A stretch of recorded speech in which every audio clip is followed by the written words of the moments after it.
ಲೋಕಸಭೆ ರಾಜ್ಯಸಭೆಗಳಲ್ಲಿ ಏನೇನಾಯಿತು ಅನ್ನುವ ಸುದ್ದಿಗಳೊಂದಿಗೆ ಇವತ್ತಿನ ನ್ಯೂಸ್ ಅವರ್ನ ಶುರು ಮಾಡ್ತಾ ಇದ್ದೀವಿ. ಸಾರ್ವಜನಿಕ ಪರೀಕ್ಷಾ ಅಕ್ರಮ ತಡೆ ಮಸೂದೆ ತಿದ್ದುಪಡಿ ಮಸೂದೆ 2026 ಇದನ್ನು ಇವತ್ತು ಮಂಡಿಸಲಾಯಿತು. 2024ರಲ್ಲಿ ಇದಕ್ಕೊಂದು ಕಾನೂನು ತಂದಿದ್ರು. ಆ ಕಾನೂನನ್ನು ಈಗ ಮತ್ತಷ್ಟು ಸ್ಟ್ರಾಂಗ್ ಮಾಡಲಾಗ್ತಾ ಇದೆ. All thanks to Congress Janata party. ಜನ್ಜಿಗಳು ನಡೆಸಿದ ಪ್ರತಿಭಟನೆಯ ಕಾರಣಕ್ಕಾಗಿ ಈ ಕಾನೂನಿನ ಲೂಪ್ ಹೋಲ್ಗಳನ್ನು ಮುಚ್ಚಲಾಗ್ತಾ ಇದೆ. ಕಾಕ್ರೋಚ್ ಜನತಾ ಪಾರ್ಟಿ ಅವರ ಪ್ರತಿಭಟನೆ, ಜನ್ಜಿ ಪ್ರತಿಭಟನೆಯ ಕಾರಣಕ್ಕೆ. ಹಳೆ ಕಾನೂನಿನಲ್ಲೇನಿತ್ತು? 3 ರಿಂದ 5 ವರ್ಷ ಜೈಲು ಶಿಕ್ಷೆ ಇತ್ತು. ಈಗ 5 ರಿಂದ 10 ವರ್ಷ ಜೈಲು ಶಿಕ್ಷೆ ಆಗ್ತಾ ಇದೆ. ಇದು ಇಂಡಿವಿಜುವಲ್ ಅಫೆಂಡರ್. ಪರೀಕ್ಷೆಯಲ್ಲಿ ಒಬ್ಬ ವ್ಯಕ್ತಿ ಅಕ್ರಮದಲ್ಲಿ ಭಾಗಿಯಾಗಿದ್ದರೆ, ಪರೀಕ್ಷಾ ಅಕ್ರಮದಲ್ಲಿ ಒಬ್ಬ ವ್ಯಕ್ತಿ ಭಾಗಿಯಾಗಿದ್ದರೆ, ಮುಂಚೆ 10 ಲಕ್ಷ ದಂಡ ಇತ್ತು, ಈಗ 50 ಲಕ್ಷ ರೂಪಾಯಿ ದಂಡ ಆಗಿದೆ. ತಿದ್ದುಪಡಿ ಇದು. ಅದೇ ಸಂಘಟಿತ ಅಪರಾಧ ಆಗಿದ್ದರೆ, ಒಂದು ಗುಂಪು ಸೇರಿಕೊಂಡು ಅಕ್ರಮವನ್ನು ಮಾಡಿದರೆ, ಈ ಕ್ವಶನ್ ಪೇಪರ್ ಲೀಕು, ಸರ್ಕ್ಯುಲೇಷನ್ನು, ಅದೆಲ್ಲವನ್ನು ತಂಡಗಳು ಮಾಡೋದಕ್ಕೆ ಸಾಧ್ಯ. ಹಂಗೆ ಒಂದು ವೇಳೆ ಆಗಿದ್ದರೆ ಕಾಯ್ದೆ ಇನ್ನಷ್ಟು ಕಠಿಣ ಇದೆ. ಮುಂಚೆ 5 ವರ್ಷ ಜೈಲು ಶಿಕ್ಷೆ ಇತ್ತು, ಈಗ 7 ರಿಂದ 10 ವರ್ಷಗಳ ತನಕ ಜೈಲು ಶಿಕ್ಷೆ. ಮೊದಲು 1 ಕೋಟಿ ರೂಪಾಯಿ ತನಕ ದಂಡ ಇತ್ತು, ಈಗ 10 ಕೋಟಿ ರೂಪಾಯಿ ದಂಡ ಹೊಸ ಕಾನೂನಿನ ಪ್ರಕಾರ. ಅದರ ಜೊತೆಗೆ ಮುಂಚೆ ನಾರ್ಮಲ್ ಕೋರ್ಟ್ನಲ್ಲಿ ಈ ಕೇಸ್ಗಳು ನಡೆಯೋವು. ನಾರ್ಮಲ್ ಕೋರ್ಟು ಅಂದರೆ ಗೊತ್ತು ನಿಮಗೆ, ಯಾವಾಗ ಡೇಟ್ ಬರ್ತವು, ಎಷ್ಟು ವರ್ಷ ನಡ್ಕೊಂಡು ಹೋಗ್ತಾವು. ಅದು ಜಡ್ಜ್ಮೆಂಟ್ ಹಂತಕ್ಕೆ ಬರೋದಕ್ಕೆ ಬರುವಷ್ಟೊತ್ತಿಗೆ ಆರೋಪಿಗಳ ಸತ್ತೇ ಹೋಗಿರ್ತಿದ್ರು, ಪರೀಕ್ಷೆ ಬರೆದವರು ಮರೆತು ಹೋಗಿಬಿಟ್ಟಿರ್ತಿತ್ತು. ಹಿಂಗೊಂದಾಗಿತ್ತು ಅಂತ. ಈಗ ಹಂಗಿಲ್ಲ. 2 ತಿಂಗಳಲ್ಲಿ ಇನ್ವೆಸ್ಟಿಗೇಷನ್ ಮುಗಿಬೇಕು, 3 ತಿಂಗಳಲ್ಲಿ ವಿಚಾರಣೆ ಮುಗಿದು ಜಡ್ಜ್ಮೆಂಟು ಬರಬೇಕು. ಅದಕ್ಕೆ ಫಾಸ್ಟ್ ಟ್ರ್ಯಾಕ್ ಕೋರ್ಟ್ಗಳ ಸ್ಥಾಪನೆ. ಜಿತೇಂದ್ರ ಸಿಂಗ್ ಕೇಂದ್ರ ಸಚಿವರು ಇದನ್ನು ಮಂಡಿಸಿದರು. ನೋಡಿ ಒಂದ್ಸಲ. अध्यक्ष महोदय, I rise to move for leave to introduce the Public Examinations (Prevention of Unfair Means) Amendment Bill 2026 to amend the Public Examination Prevention of Unfair Means Bill 2024. Thank you, Speaker sir. इस विधेयक पर बोलना चाहते हैं। प्रश्न ये कि विधेयक को पुरस्तापित करने की अनुमति प्रदान की जाए। जो सदस्य इसके प्रश्न हाँ गए, जो सदस्य विरोध में ना गए, मेरे विचार में निर्णय हाँ वालों के पक्षवा अनुमति प्रदान की जाती है। माननीय मंत्री जी, अब विधेयक पूरा स्थापित करें। Speaker sir, I introduce the bill. आप बहुत दिनों से मांग कर रहे थे जिन विषयों पर, उसके विषय पर चर्चा है आज। विधेयक और विधेयक के अलावा भी आप जो सुझाव दोगे संसद के अंदर, निश्चित रूप से उन सुझावों पर सरकार अमल लाने का प्रयास करेगी। यही लोकतंत्र है, सबके मत, सबके विचार आए। और लोकतंत्र की यही प्रक्रिया में मैं सदन से अपेक्षा करता हूं कि आप नारेबाजी तख्तियों की जगह चर्चा करें, संवाद करें, अपने मत और विचारों को रखें। ಸದನದ ಒಳಗೂ ಹೊರಗೂ ಪ್ರತಿಭಟನೆಗಳು ನಡೆದವು.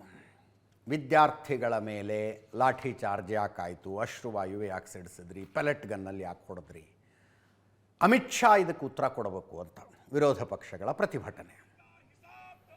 ಸ್ಟೂಡೆಂಟ್ಸ್ ಮೇಲೆ ಕೇಸ್ ಹಾಕಲ್ಲ ಅಂತ ಹೇಳಿದ್ರಿ, ಕೇಸ್ ಹಾಕೋದಕ್ಕೆ ಶುರು ಮಾಡಿದ್ರಿ. ಆ ಭರವಸೆ ಏನಾಯಿತು ಅಂತ ಕೇಳ್ತಾ ಇದ್ದಾರೆ. ಇದರ ಮಧ್ಯದಲ್ಲಿ ಕೇಳಬೇಕಾದ ಪ್ರಶ್ನೆ ಕೇಳಿದವರು ಇಮ್ರಾನ್ ಮಸೂದ್, ಕಾಂಗ್ರೆಸ್ಸಿನ ಸಂಸದ ಇಮ್ರಾನ್ ಮಸೂದ್ ಯಾರು ಅಂದರೆ, ಸೋನಮ್ ವಾಂಗ್ಚುಕ್ದು BJP ಅವರದು ಸೆಟ್ಟಿಂಗ್ ಆಗಿದೆ ಅಂತ ಏನು ಹೇಳಿದ್ರಲ್ಲ ಅವರು, ಸೋನಮ್ ವಾಂಗ್ಚುಕ್ ಉಪವಾಸ ವಾಪಸ್ ಪಡೆದ ದಿನ, ಅದೇ ಇಮ್ರಾನ್ ಮಸೂದ್ ಈಗ ಹೇಳ್ತಾ ಇದ್ದಾರೆ. ಕೇಳಬೇಕಾದ ಪ್ರಶ್ನೆ ಇದು. ರಾಜೀನಾಮೆ ಕೊಟ್ಟರೆ ಏನು ಭಾರಿ ವ್ಯತ್ಯಾಸ ಆಗಲಿಲ್ಲ. ಒಬ್ಬ ಧರ್ಮೇಂದ್ರ ಪ್ರಧಾನ್ ಹೋದರು, ಮತ್ತೆ ಮತ್ತೊಬ್ಬ ಧರ್ಮೇಂದ್ರ ಪ್ರಧಾನ್ ಬಂದರು. ನಾವು RSS ಭಾಗಿಯಾಗುವುದರ ವಿರುದ್ಧ ಇದ್ದೇವೆ. RSS ದೇಶದ ಶಿಕ್ಷಣ ವ್ಯವಸ್ಥೆಯನ್ನು ನಾಶಪಡಿಸಿದೆ. ಒಬ್ಬ RSS ಹೋದ, ಇನ್ನೊಬ್ಬ RSS ಬಂದ. ವ್ಯತ್ಯಾಸ ಏನಿದೆ ಅಂತ ಪ್ರಹ್ಲಾದ್ ಜೋಶಿ ಅವರು ಬಂದಿದ್ದಾರೆ. ಈಗ ಹೆಚ್ಚುವರಿ ಹೊಣೆಗಾರಿಕೆಯನ್ನು, ಶಿಕ್ಷಣ ಇಲಾಖೆ ಹೆಚ್ಚುವರಿ ಹೊಣೆಗಾರಿಕೆಯನ್ನು ಅವರಿಗೆ ಕೊಡಲಾಗಿದೆ. ಇಮ್ರಾನ್ ಮಸೂದ್ ಆ ಪ್ರಶ್ನೆ ಕೇಳ್ತಾ ಇದ್ದಾರೆ. ಧರ್ಮೇಂದ್ರ ಪ್ರಧಾನ್ ರಾಜೀನಾಮೆ ಕೊಡೋದಕ್ಕಿಂತ ಮುಂಚೆ ಏನು ಅನ್ಕೊಂಡಿದ್ರಿ ನೀವು? ಧರ್ಮೇಂದ್ರ ಪ್ರಧಾನ್ ರಾಜೀನಾಮೆ ಕೊಟ್ಟು ಕಾಂಗ್ರೆಸ್ಸಿನ ಒಬ್ಬ ಸಂಸದರು ಶಿಕ್ಷಣ ಸಚಿವರಾಗ್ತಾರೆ ಅನ್ಕೊಂಡಿದ್ರಾ? ಒಂದು RSS ಹೋಯ್ತು, ಇನ್ನೊಂದು RSS ಬಂತು ಅಂತಂದರೆ ಕಮ್ಯುನಿಸ್ಟ್ ಪಕ್ಷದ ಸಂಸದರು ಯಾರಾದರೂ ಶಿಕ್ಷಣ ಸಚಿವರಾಗ್ತಾರೆ ಅನ್ಕೊಂಡಿದ್ದಾರೆ? ಮಜಾ ಇದೆ ಇದು. ಕೇಳಿಸ್ಕೊಳ್ಳಿ, ಪ್ರಿಯಾಂಕಾ ಗಾಂಧಿ ಅವರು ಮಾತಾಡಿದ್ದಾರೆ, ಇಮ್ರಾನ್ ಮಸೂದ್ ಮಾತಾಡಿದ್ದಾರೆ. ರಾಜ್ಯಸಭೆಯಲ್ಲೂ ಕೂಡ ಇದೆ. ರಾಜ್ಯಸಭೆಯಲ್ಲಿ ವಿಪಕ್ಷ ನಾಯಕ ಮಲ್ಲಿಕಾರ್ಜುನ ಖರ್ಗೆ ಅವರಿಗೆ ರಾಜ್ಯಸಭೆಯ ಸಭಾಪತಿ CP ರಾಧಾಕೃಷ್ಣನ್, ಉಪರಾಷ್ಟ್ರಪತಿಗಳಿಗೆ ನಿಯಮಗಳ ವಿಷಯದಲ್ಲಿ ಸ್ವಲ್ಪ ಮಾತಿಗೆ ಮಾತು ಬೆಳೀತು. ಎಕ್ಸೆಪ್ಷನಲ್ ಸಿಚುವೇಷನ್ನಲ್ಲಿ ಚರ್ಚೆಗೆ ಅವಕಾಶ ಕೊಡೋದಕ್ಕೂ ಕಂಡ ವಿಷಯಕ್ಕೆ ಚರ್ಚೆಗೆ ಅವಕಾಶ ಕೊಡೋದಕ್ಕೂ ವ್ಯತ್ಯಾಸ ಇದೆ ಅಂತ ಅದೊಂದು ಸಲ ನೋಡ್ಕೊಂಬನ್ನಿ. ಸರ್,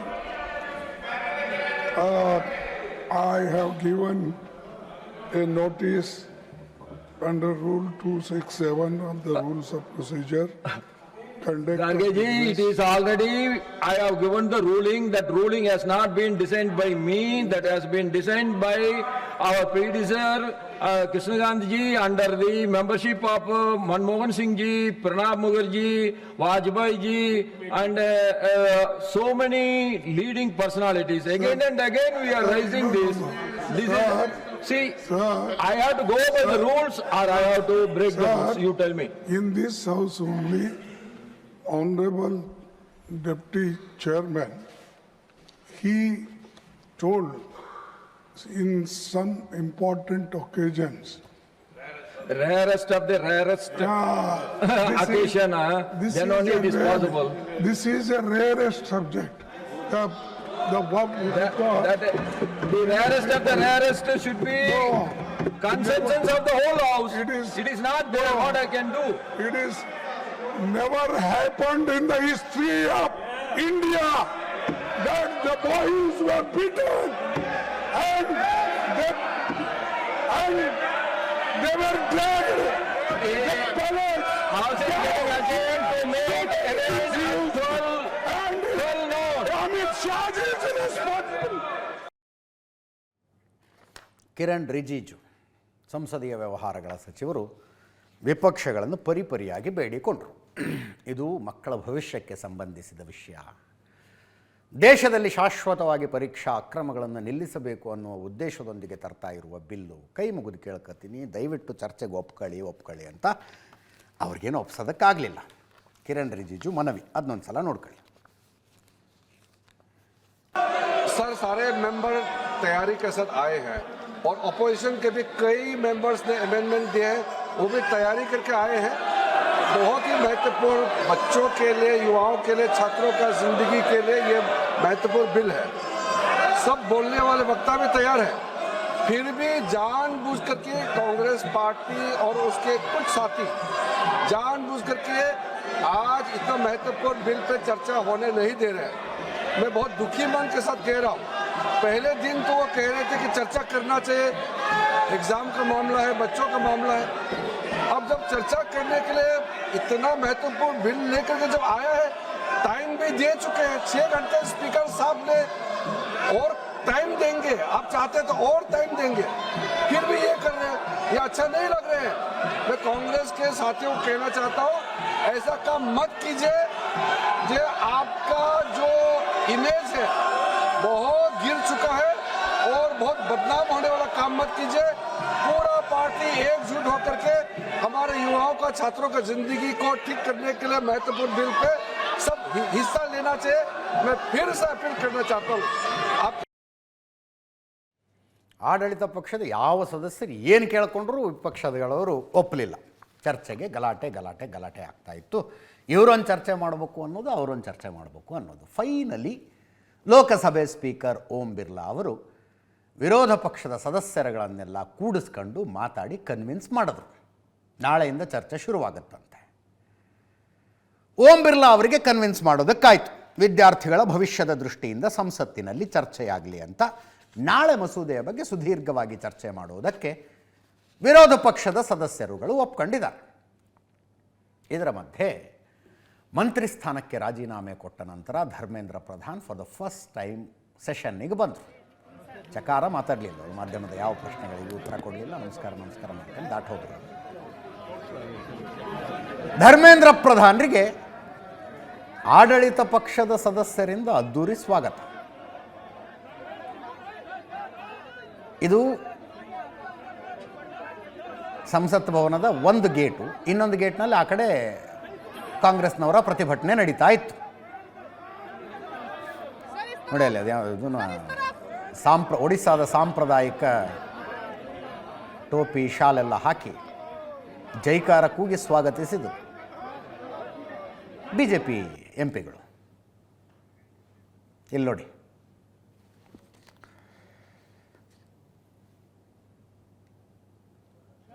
BJP ಸದಸ್ಯರಿಂದ ಜೈಕಾರ, ವಿರೋಧ ಪಕ್ಷದ ಸದಸ್ಯರುಗಳಿಂದ ಧಿಕ್ಕಾರ.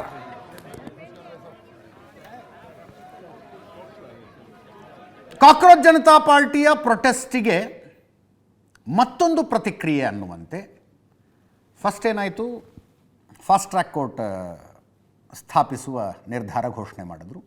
ಧರ್ಮೇಂದ್ರ ಪ್ರಧಾನ್ ಅವರ ರಾಜೀನಾಮೆಯೂ ಅದಕ್ಕೆ ಪ್ರತಿಕ್ರಿಯೆನೇ.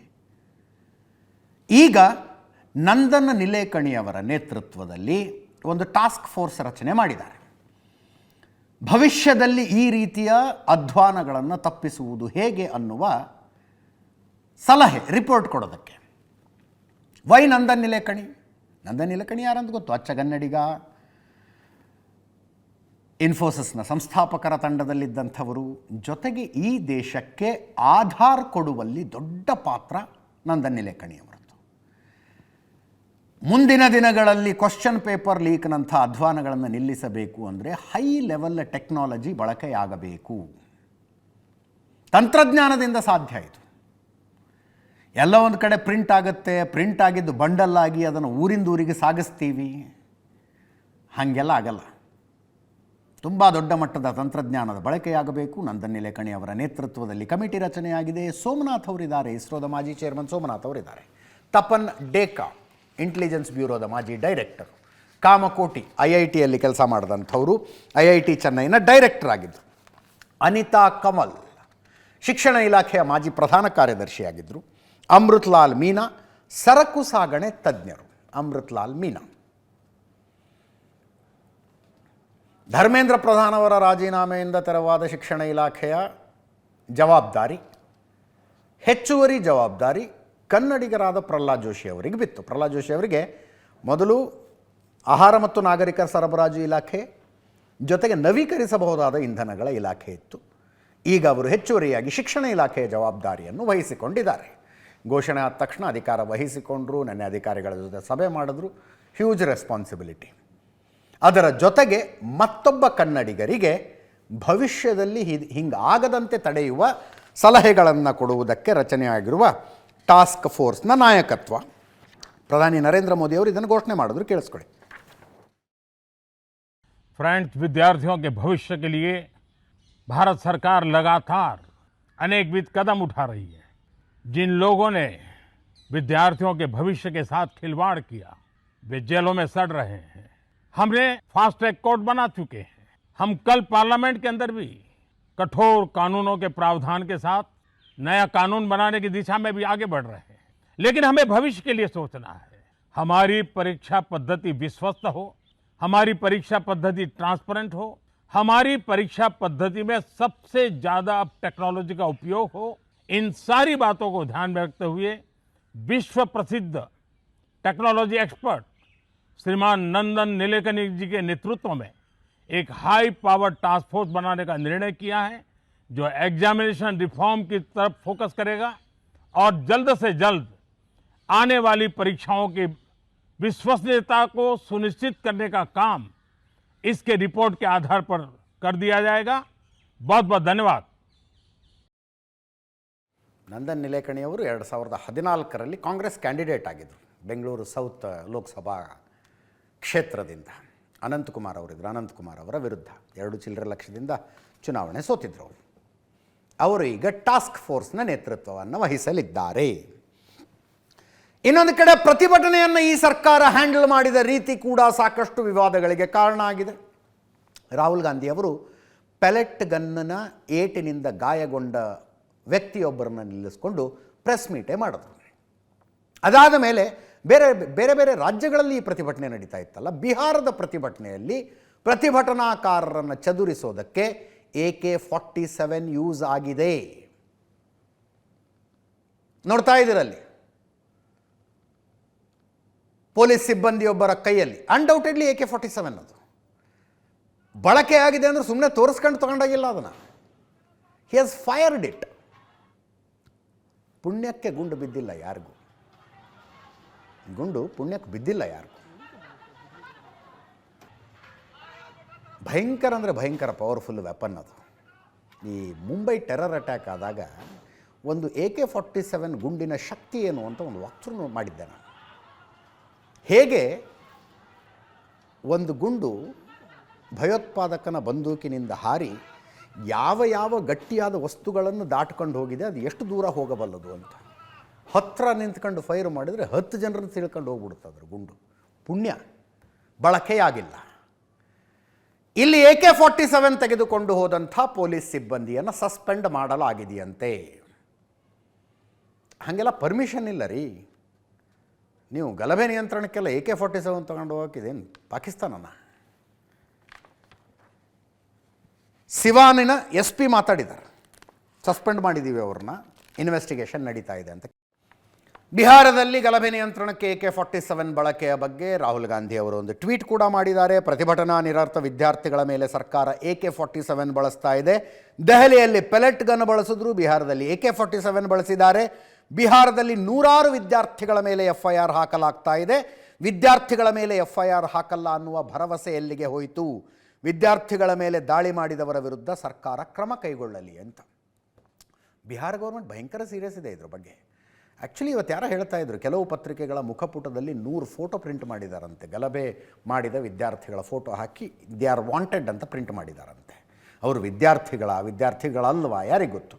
ಒಟ್ಟಿನಲ್ಲಿ ಗಲಭೆ ಮಾಡ್ತಾ ಇರುವ ದೃಶ್ಯಗಳು ಸಿಕ್ಕಿದ್ದಾವೆ. ಬೆಂಕಿ ಹಚ್ತಾ ಇರೋದು, ಗಾಡಿ ಪಲ್ಟಿ ಮಾಡ್ತಾ ಇರೋದು, ಕಲ್ಲು ತೂರ್ತಾ ಇರೋದು, ಅವುಗಳನ್ನೇ ಫೋಟೋ ಮಾಡಿ ಮಾಡಿ ಮಾಡಿ ಮಾಡಿ ಮಾಡಿ ಪ್ರಿಂಟ್ ಹಾಕಿದಾರಂತೆ. ಇವರ ಬಗ್ಗೆ ಮಾಹಿತಿ ಕೊಡಿ ಅಂತ.